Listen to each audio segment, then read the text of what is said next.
Hey guys, Dr. Berg here. In this short video, I'm going to talk about calcium magnesium. So let's talk about the function, first of all, of calcium. Yes, we know it's for your bones, it's for your teeth, but really it's for the muscles, the nervous system, and mainly cellular communication. It's one of the main minerals that helps the cells communicate, okay? And so many people have either too much calcium or not enough.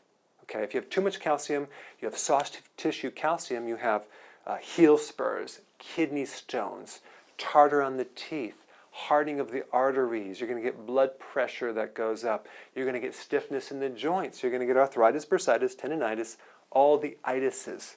And that's coming from too much calcium. Now, if you did not take enough magnesium with it, the calcium will build up in the body. That's why you should always take it together. So for someone to take just straight calcium, I would never recommend that, okay? So because you need magnesium to help mobilize and make calcium function. So it controls the muscle, the nerve function, even blood clotting as well. So magnesium, on the other hand, helps the muscles relax, helps the nerves transmit, especially in the heart. If you're deficient in magnesium, you'll typically have arrhythmias, atrial fib, and problems with the nervous system in relationship to connection with the muscle itself.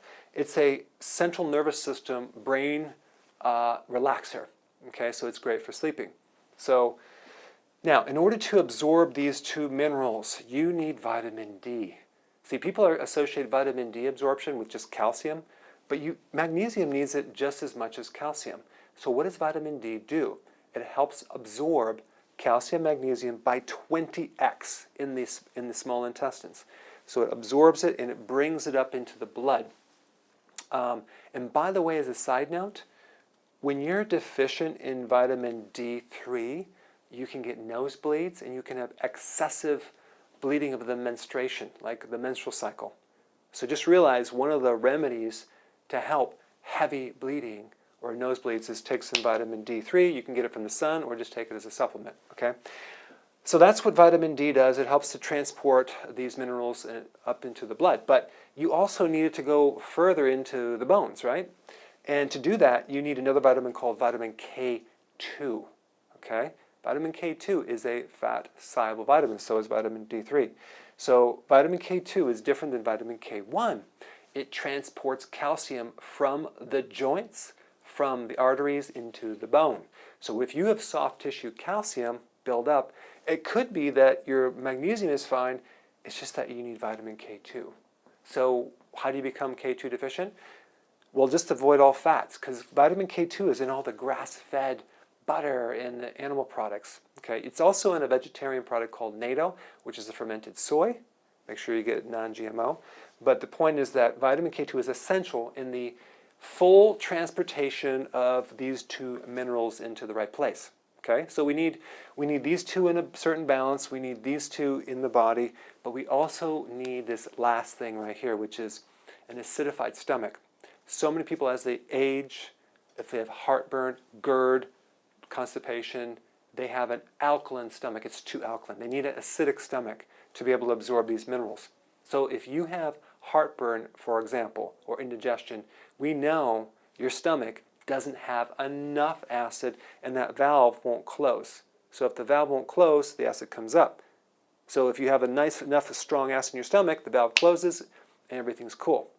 But if you have that problem, that means you don't have enough acid. So you can't mobilize these minerals and they don't really get absorbed. So what you have to do is take some apple cider vinegar, pills, or the actual apple cider vinegar in some water, drink it with a straw, and start to acidify the body to pull these minerals into the tissues, okay? Now, what are the ratios of calcium magnesium? Number one, people say, well, you need 2-to-1 ratio, two times as much calcium as magnesium. Well, I disagree, because so many people that I've come across, I already have too much calcium. They're stiffness, they have joint issues, they have spurs, they have all sorts of calcium issues. If we dump more calcium into the body, we're going to have a problem. Unless they have osteoporosis. If they have osteoporosis, I might do a 2-to-1. But everyone else, I would do a 1-to-1 ratio. Why? Because not very many people get enough magnesium because they don't have enough leafy greens. That's where you get it from, all the vegetable family. You get calcium from broccoli and other things, but realize that broccoli and even kale they're a little bit higher in oxalates.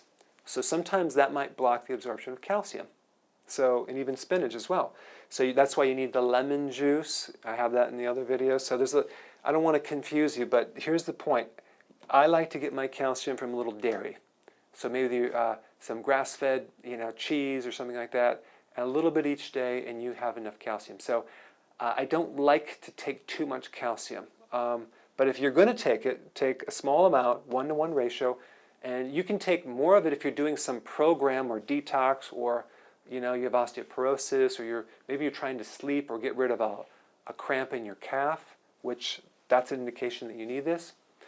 But the point is that I want you to understand that there's a lot of different factors involved in the balancing of these two minerals, the absorption of these two minerals from the stomach, having the stomach pH. It's not just a matter of, oh, I'm going to take this vitamin because someone told me to take it.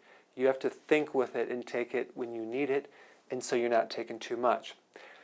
All right, so I just wanted to kind of review all that. I'll put some notes below, and definitely continue to watch my videos and make comments below. I'll see you in the next video.